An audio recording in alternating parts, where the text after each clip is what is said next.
He says, मुझे दुश्मन से भी खुददारी की उम्मीद है, मुझे दुश्मन से भी खुददारी की उम्मीद है, किसी का भी सर कदमों में सर अच्छा नहीं लगता, कदमों में सर अच्छा नहीं लगता.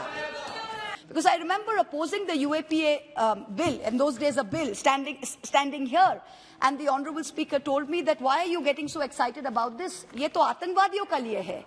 And I remember answering, saying that, sir, if this bill comes in, tomorrow there is a risk of all of us becoming Atangwadis.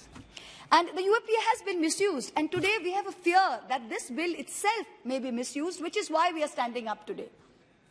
Sir, फिर disturb. मैंने क्या कहा था कि इतना क्यों विरोध कर रहे हो?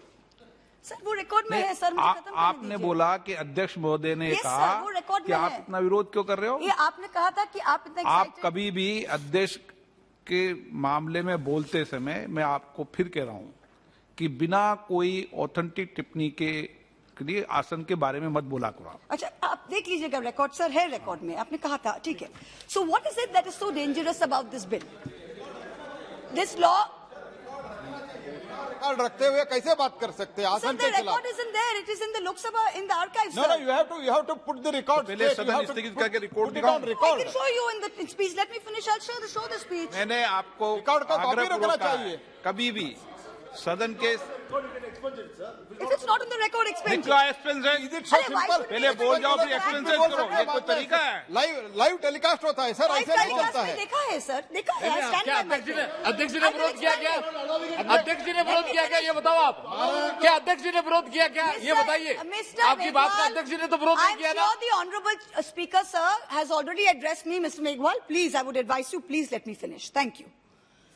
The law speaker sir has spoken. There is no need for you. There is no need for you, Nishikant ji. The speaker sir has spoken. Please sit down. The speaker has spoken to me. Sit down.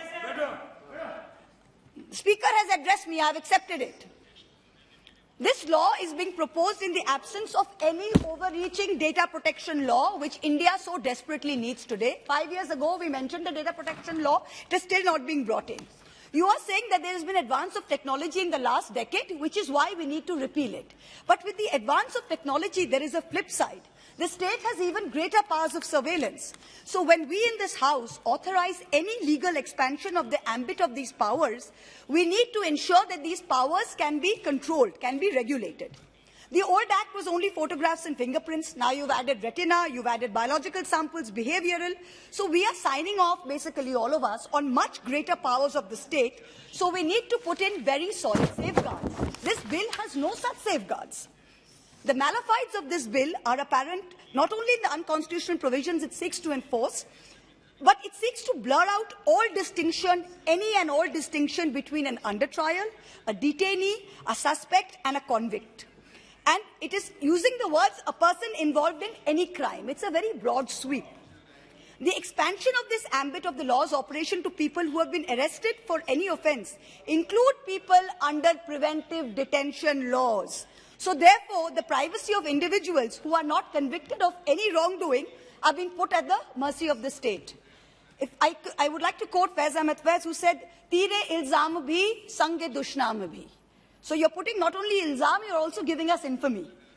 The 1920 law enabled the taking of measurements from convicts sentenced to a prison term of at least 1 year, and anyone arrested on a charge that attracted a prison term of only 1 year, and thirdly, one who has furnished a bond for good behavior.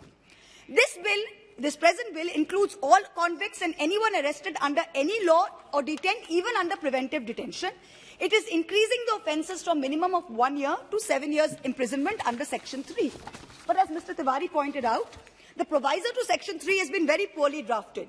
If it is intended to mean that a person who has been arrested with a connection with an offence punishable with less than 7 years, it is a good thing. However, the use of the word may in that section itself is an escape route, because when you use it with the power of the magistrate to order the taking of measurements, it is nullifying this beneficial aspect of this proviso. So if Section 3 read with Section 5 and the introduction of preventive detention is making this far more draconian than the existing law, I would really request you to look into this. So I suggest that the word may in Section 3 be changed to shall, And it be clarified that under Section 5, the magistrate has no power to direct a person arrested for offences punishable with less than 7 years. Otherwise, Section 3 is completely nullified. Another dangerous thing about this bill, the average life expectancy of Indians is 69.6 years. You are permitting the retention of records for 75 years. And you're allowing the National Crime Records Bureau, the NCRB, to share and disseminate personal data with any law enforcement agency. This violates the best practices of data protection, which is the principle of purpose limitation, which means that you can collect data legitimately for one purpose, but it must be used for that purpose. It cannot be used for another purpose. There's a very vague term in this bill. It says investigation and prosecution of crime. So you can have agencies all over the country with no purpose limitation having access to your personal data. And the collection of data for personal data for some crimes may be very necessary. We understand that.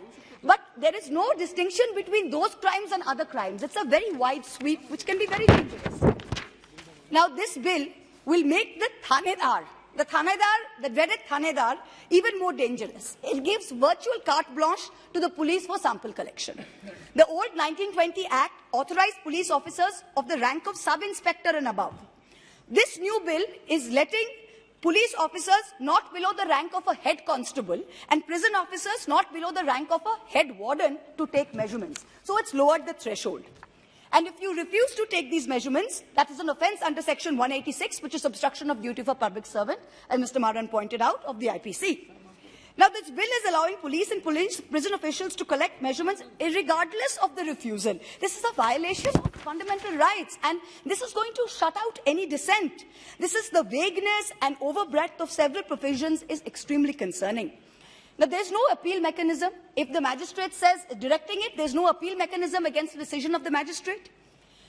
The most dangerous and insidious aspect of this proposed law is the grouping of those booked for preventive detention. So Indian citizens, like all of us sitting here in the opposition, we can be arrested or detained even before the commission of any act of criminality. You may think we will do something, you may think we will say something, and we could be put under preventive detention. So before doing anything, you can take me and I will be grouped with those arrested for serious offences and convicts. So if this bill becomes a law, I mean, we are entering a full-fledged police state. Any opposition will be brutalized into silence. Now, that is something we must safeguard against. The Home Ministry says, trust us. Yes, we would like to trust you, Mr. Home Minister, but even in UAPA, look at its misuse. You brought in this bill, look at its misuse. I was looking at Mr. Kishan Reddy, who was our Minister of State for Home, putting out the numbers. And if you look at the increase in the number of UAPA cases, from 16 to 19, 5,000 cases were registered and 7,000 people were arrested in the period 16 to 19, but only 2.2% of cases were resulting in a conviction. Preventive detention, 177 politicians arrested in Kashmir after revocation of Article 370, 71 from National Conference, 35 from PDP. When the CAA protests happened, 1,100 people were under arrest, 5,500 kept in preventive detention. There was a 28% increase in the number of sedition cases filed each year. Each year, 28% increase between 14 and 20. So if you look at the arrest of journalists, detentions of journalists in India, I was reading a report by the Free Speech Collective, and it said in the last 10 years, 154 journalists in India were detained, arrested. 67 of these were in 2020 alone. I'm going to now read a quote from the Supreme Court judgment, the state of Andhra Pradesh versus Chala Ramakrishna Reddy, year 2000. The right to life is one of the basic human rights. It is guaranteed to every person by Article 21 of the Constitution, and not even the state has the authority to violate that right. A prisoner, be he a convict or under trial or a détenu, does not cease to being a human being. On being convicted of crime and deprived of their liberty with the procedure established by law, prisoners still retain the residue of constitutional rights. Our democracy, however flawed, seeks to give each Indian equal rights as human beings. Our laws are based on the principle of innocent till proven guilty.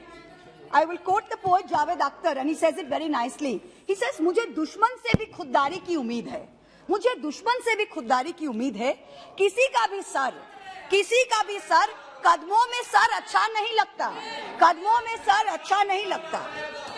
This bill places the privacy of individuals at the mercy of the state, allows for the retention of personal data with no framework for data protection whatsoever. I appeal to the government and to the Honourable Home Minister, please send this bill to a standing committee for further deliberations if you don't take it back. Thank you very much. Shri Vinayak Rawat ji.